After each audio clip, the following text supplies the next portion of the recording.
ஓகேங்களா. ஆல்மோஸ்ட் பாத்தீங்கன்னா இங்கெல்லாம் பிளாக் மார்க்ஸ், இங்க டேன், இங்க இருக்கு பாத்தீங்களா, இதுதான் உங்களோட ரியல் ஸ்கின் டோன். டேன் ஆகும் ஸ்கின் டோன், இதுதான் ஃபேஸ் ஃபுல்லா ஈவன் பண்ண போறோம். ஓகே, ஃபுல்லா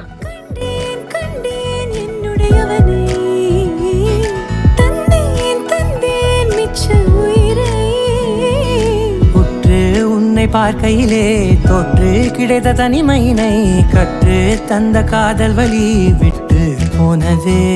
ஊர் கூடும் பார்ட்டிஷன் எடுத்து சைடு வடக்கம் பண்ணுறோம். சேர்த்து வைக்க நல்ல இடங்களை நாம் தேடி தேடி போவோம்.